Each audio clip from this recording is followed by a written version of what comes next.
Lily was never afraid of the dark.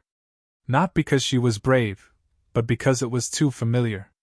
Ever since her father died, the darkness had become her nightly companion.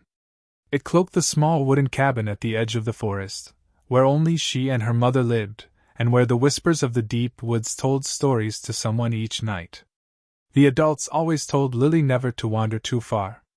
The forest behind their house was deep and dangerous. But she wasn't afraid of it. There was something about it, even in its gloom and chill, that made Lily feel protected. She would often sit at the forest's edge for hours, listening to the wind rustling the leaves, imagining stories no one else believed. And it was right there, on the forest's edge, where she found it. That afternoon felt wrong. The air was too still. No birdsong. No buzzing insects. Just wind, dry and sharp, hissing through the trees like someone whispering secrets. Lily was collecting pebbles by the dry creek bed when she heard it. A shriek, high-pitched, broken, like something being torn apart. She followed the sound, farther than she'd ever gone. And then she saw it. A bobcat cub, but unlike any she'd seen in books. Its fur was streaked with charcoal and silver, its eyes not round, but long and slanted like blades. One leg was twisted, blood dripping onto the rocks. But what froze Lily in place was its gaze. It wasn't the look of a frightened animal. It was the look of someone who had already seen what was coming.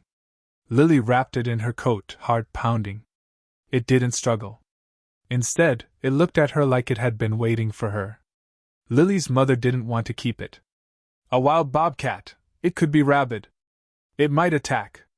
But after Dr. Owens came, bandaged it, gave it a shot, and murmured, "Strange.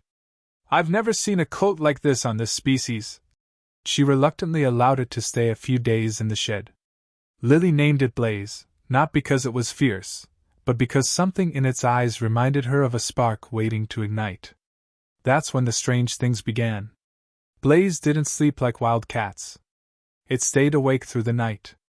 It didn't eat raw meat, only what Lily brought. It wasn't afraid of humans, only of one direction in the forest. Whenever the wind blew from that side, Blaze would hiss and plant itself at the door, as if guarding someone. Some nights, Lily dreamed of being pulled into the woods by a cold, unseen hand. But Blaze would appear in the dream, eyes blazing, and wake her with a growl.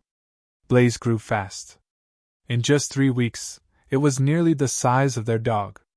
But more than that, it understood emotions. When Lily was sad, Blaze lay quietly, resting its head on her legs. When she argued with her mother, Blaze would follow her mom, sitting by the kitchen door like it was warning her. And when the cold wind came from the deep forest, Blaze would growl.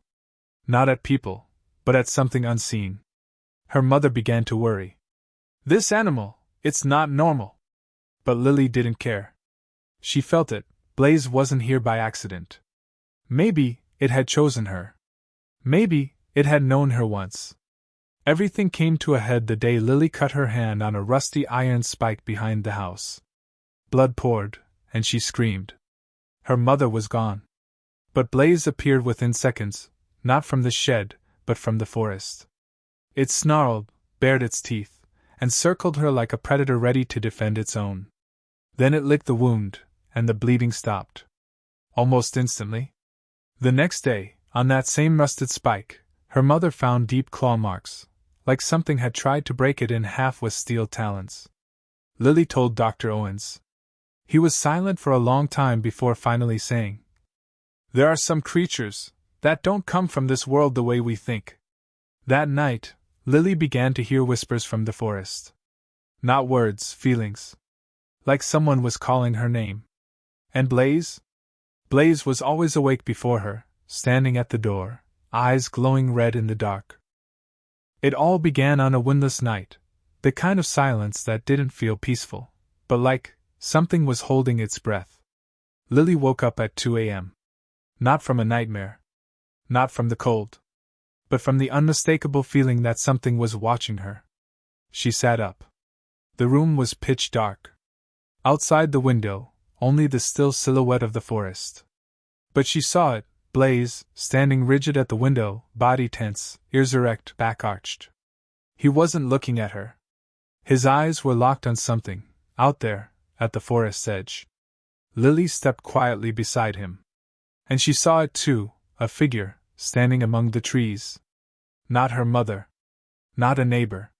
There was no reason for anyone to be in the woods at 2 a.m. The figure just stood there, for a long time. Then it moved. Slowly. Cautiously. Toward the house. "There's someone out there," Lily whispered. Blaze hissed softly. No growl. No bark.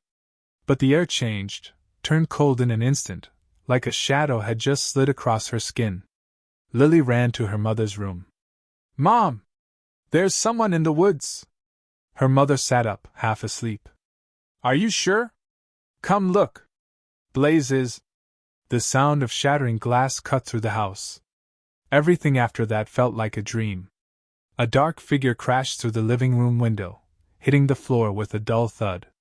Lily's mother screamed. Lily froze. The man, wearing a torn jacket, his face half covered by a hood, scrambled to his feet, gripping a long knife. Before he could stand fully, Blaze flew through the window. He didn't roar. Didn't growl. He was silent, like a shadow, but when he struck the man, the room echoed with a sickening crack, like something had shattered. And it wasn't just bone. The man screamed, sharp, quick, then silence. Lily only remembered her mother pulling her to the ground, holding her tight. Blood sprayed the curtains. Blaze stood atop the man's chest, teeth sunk deep into his neck. His eyes glowed red, burning like fire. The police arrived 10 minutes later. The man was still alive, but barely. Blood loss. Shock. Paralyzed with fear. He was identified as a wanted felon, with priors in 3 states. He'd been on the run. He chose Lily's house because it looked small, isolated, no porch lights. He never expected. "That cat, it almost killed me," he stammered to the officers, his voice trembling like he'd seen a ghost. But the strange part? His wounds didn't match animal bites. The veterinary report read, "Like being torn by a blade, but with tooth marks. Deep. Precise. And something in the saliva caused the blood to clot unusually fast." The report was sealed. But rumors spread. 2 days later, officials showed up. Blaze was labeled dangerous. They didn't care that he had saved a family. He was still a wild animal who had attacked a human, and by law, he had to be seized for investigation. Lily's mother begged. Lily cried. Even Dr. Owen stepped in. If Blaze hadn't been there, this family could have died. But the law was the law. "If you don't surrender it voluntarily," said the man in the suit, "we will come back and take it." That night, Lily didn't sleep. She knew, if they took Blaze, he would never come back. And Blaze knew, too. He didn't eat. Didn't leave the shed door. He didn't look at Lily anymore, only stared into the woods. At dawn, mist still blanketing the ground, Lily opened the shed door. "Go," she whispered. "This time it's real. If you stay, they'll kill you." Blaze stepped out. Not scared. Not hurried. But before he left, he pressed his forehead against hers, like a goodbye from something not quite animal, not quite human. Then he vanished into the forest. The officials arrived hours later. Too late. Blaze was gone. But what chilled everyone was what showed up on the security cameras Lily's mom had installed after the break-in. One blurry clip, Blaze walking past the lens, then disappearing in 0.2 seconds. As if melting into the air. Or teleporting. No one could explain it. From then on, the town whispered. That Bobcat wasn't a Bobcat. And Lily knew, though she told no one. Blaze didn't return to the forest as a creature of this world. He went back to where he truly belonged. After Blaze left, everything returned to silence.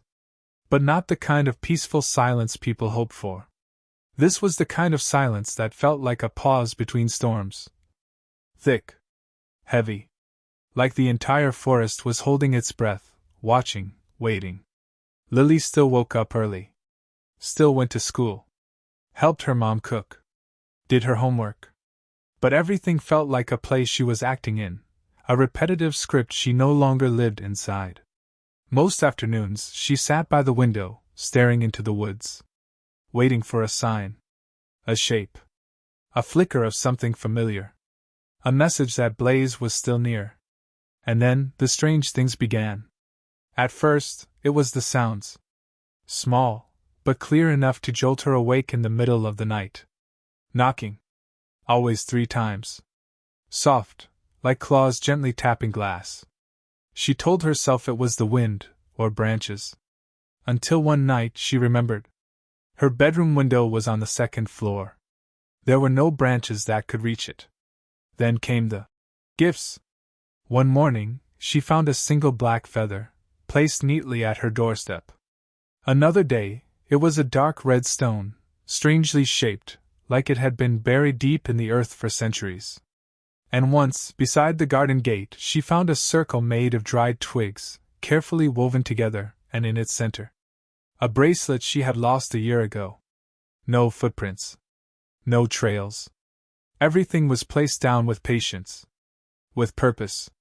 Lily didn't tell her mother. She knew what her mom would say, that it was a prank. Or her imagination.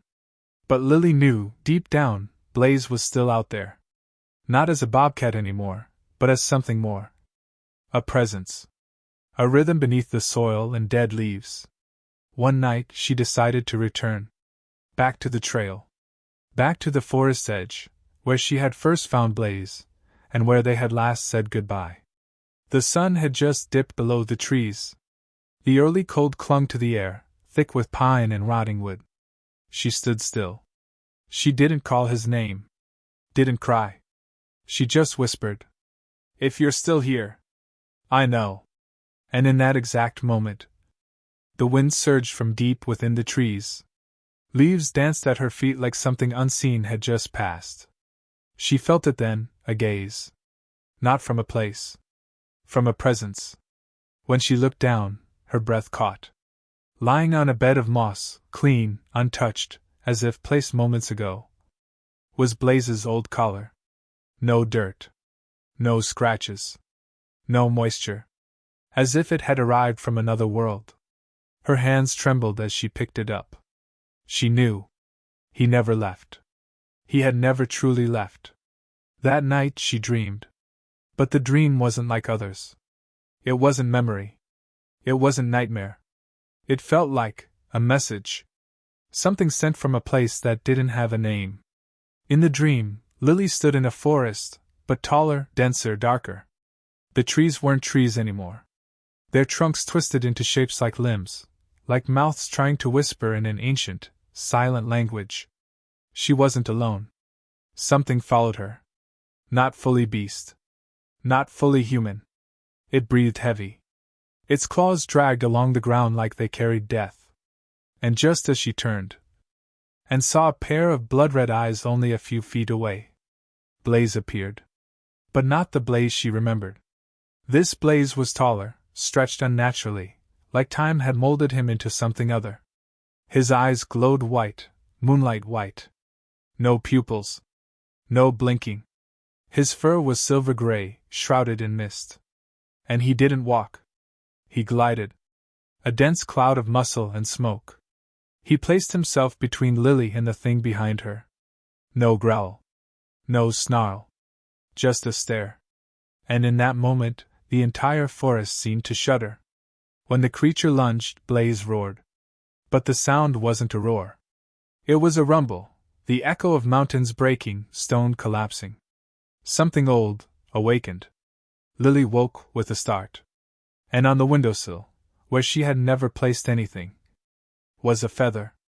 Pure black. Still. Motionless. Even though the wind whispered through the cracks. The next morning, her mother got a phone call. A park ranger, the same one who had once threatened to take Blaze no matter what, was found in the woods.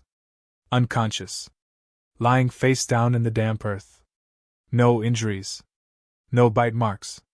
Just unconscious. When he woke at the hospital, he only whispered a few words before slipping back under.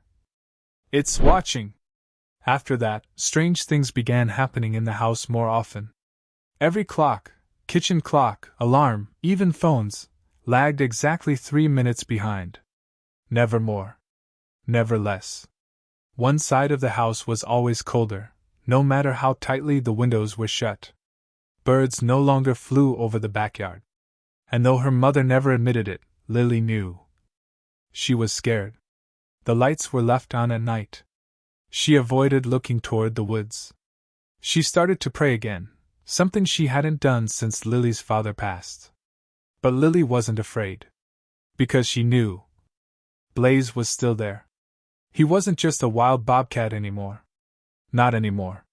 He was something more. Quieter. Stronger. He had become part of the forest. Chosen by it. And the forest doesn't choose without reason.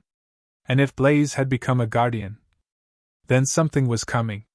Something that needed to be guarded against.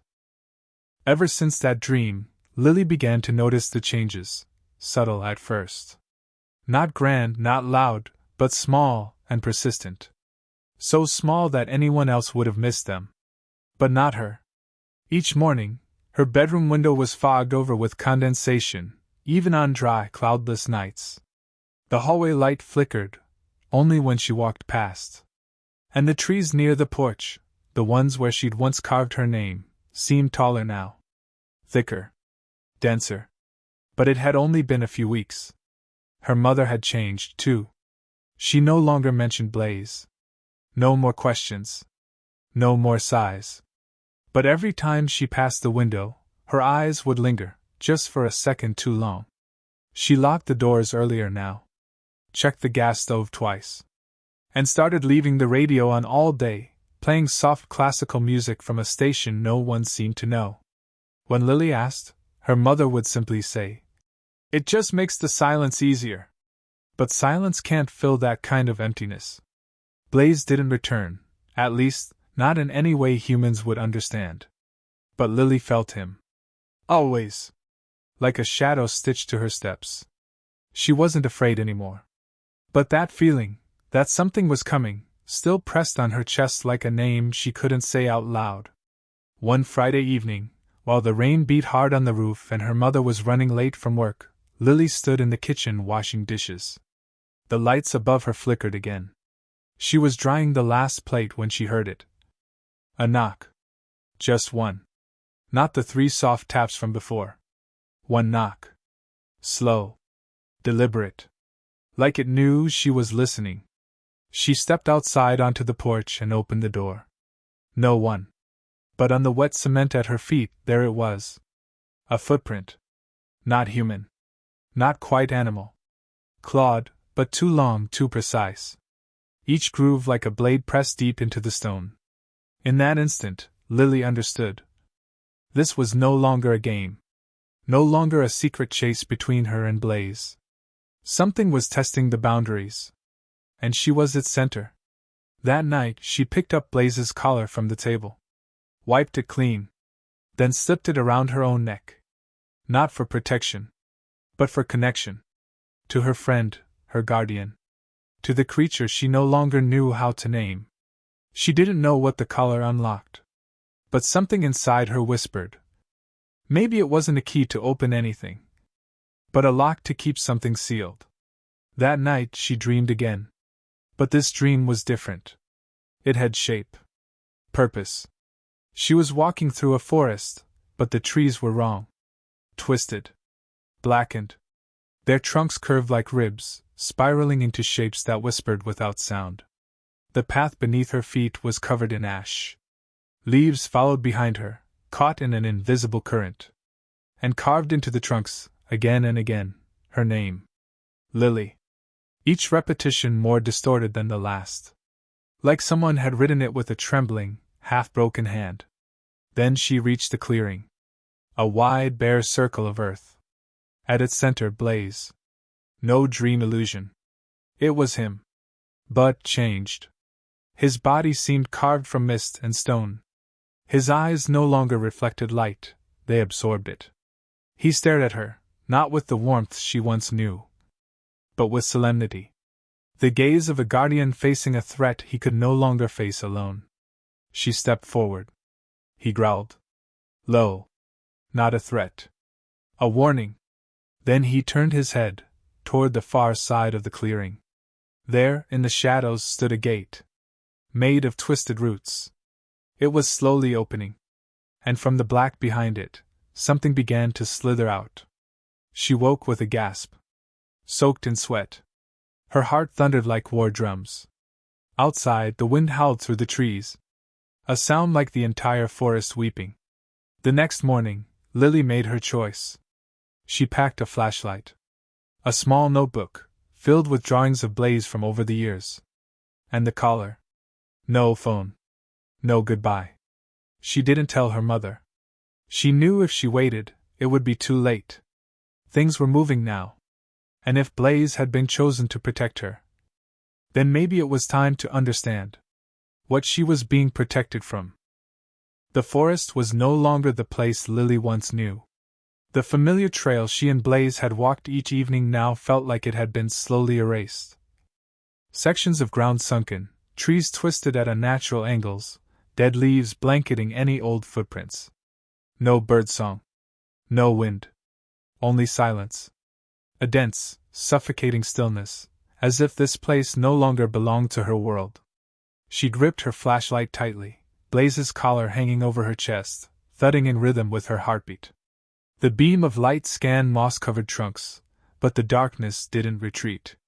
It clung to the light, held it still, like something feeding on hope. She walked deeper, feeling it now, clearly. Not a pull of force, but of memory. Something was calling her. Not in words, but in something deeper. Something buried in blood and bone, where instinct and fear collide. Eventually, the forest opened, and Lily realized she had stepped into the clearing from her dream. The ground beneath her was cracked and bare, not a single blade of grass in sight. The trees surrounding the space leaned away, their twisted trunks recoiling as if trying to avoid the center. The air didn't smell like earth. It smelled like iron. Like old blood. At the center was Blaze. He stood motionless, like a living statue. His fur no longer the shimmering silver of ash and smoke. Now it was charcoal, the color of something once sacred, now burned to ruin. His eyes didn't meet hers. They were fixed on something beyond. A massive, gnarled tree, its roots sprawled across the ground like skeletal fingers digging into flesh. Lily stepped forward and whispered his name. Blaze! No response. Then he moved. Slow. Silent.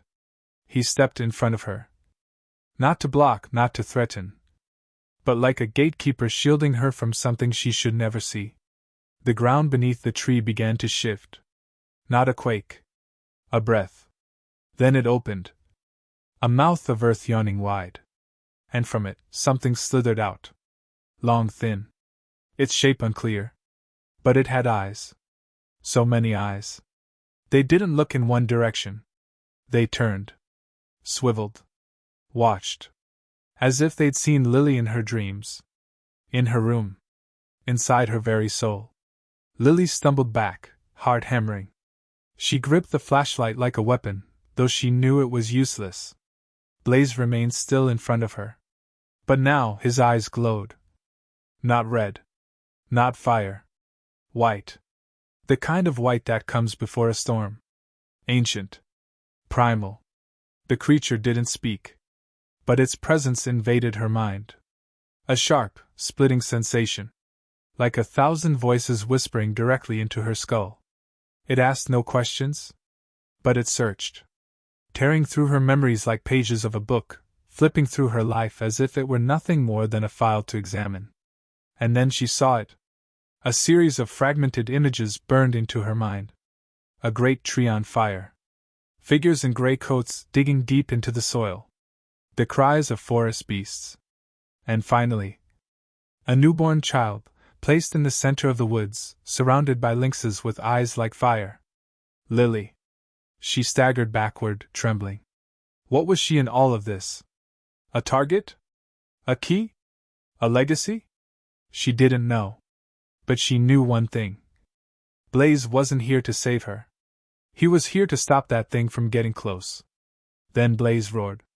But no sound came. Only a shockwave. It rolled across the clearing, rattling the trees, sending leaves into the air like shards of light. The creature shrieked. Not from its mouth, but from its eyes, pulling back as if the light itself burned it. The forest trembled, as if centuries of memory were being ripped apart in a single moment. Then Blaze turned and looked at her. He didn't speak. But she understood. Leave now. Or you will never leave whole again. She nodded. Stepped back. And as soon as she crossed the edge of the circle, the entire space behind her seemed to collapse inward. Gone in an instant. As if it had never existed. Lily ran. She didn't remember how far. Or how long. Only that when she saw the glow of her house through the trees, she could finally breathe again. Her mother was waiting on the porch. Face pale. Holding an oil lantern like something from another time. She didn't ask. Just opened the door and let her in. And locked it. The house was warm. But outside, the forest still lived. Still breathed. And somewhere deep among the crooked trees, Blaze stood guard. No longer a pet. No longer a friend. But the last sentinel of a secret so old. Even the forest dared not speak its name. That year, winter came early. The leaves fell heavier than usual, covering every step, every corner of the yard. As if the forest was trying to bury what had just happened. After that night, Lily never returned to the woods. Not out of fear. But because she understood. Once you cross that boundary, once is enough. What she had seen, what she now knew, had become a part of her. Something that couldn't be taken back. She never told her mother. She couldn't. No words could truly carry the weight of what had occurred. And strangely, her mother never asked. As if she knew, somehow, that there are things which, if dragged into the light, only grow darker. Between them was a silence. Not cold, not distant. But an unspoken agreement. They both understood. Some things must remain in the dark. Blaze never returned. At least, not in flesh and bone. But the signs never stopped. Every spring, something small would appear on the porch. A circle of pine needles woven tight. A polished stone that glinted in the morning sun. A silver claw tucked inside a snail shell. No one saw who left them. No tracks. Only one certainty. Blaze was still there. Watching. Guarding. Remembering. The town, meanwhile, slowly forgot. Stories of the strange forest cat faded into vague old rumors, replaced by newer concerns, fresh news, safer myths. People forget easily. Especially when forgetting helps them sleep better. But Lily never forgot. She grew up. Left town. Went to college. Built a life somewhere far away. But every year, on the final day of winter, she returned. No announcements. No visits. Just stood in the yard, facing the woods quietly, like a promise. Each time, the wind from the trees would rise. Not cold. Not cruel. But like the gentle touch of an old friend. And then, one year, everything changed. Lily was 30. She had come back after a dream. Vague, but with the sound of a growl that echoed behind her eyelids. That morning, when she opened the front door, she saw something she hadn't seen in years. Footprints. Blaze's prints. Clear in the first snow of the season. Leading from the woods to the porch. Larger now. Deeper. But unmistakable. That same powerful, quiet, precise shape. And on the porch, just one thing. A new collar. Not Blaze's. Someone else's. Emerald green. Embroidered with a name. Ash. Lily knelt and picked it up. And in that instant, she understood. Blaze would not return. Because now, it was her turn. Not to guard the forest, but to raise the next gatekeeper. The story never truly ends. It only shifts, takes new shape, trades roles. But the forest remains, and whatever dwells within it is still waiting.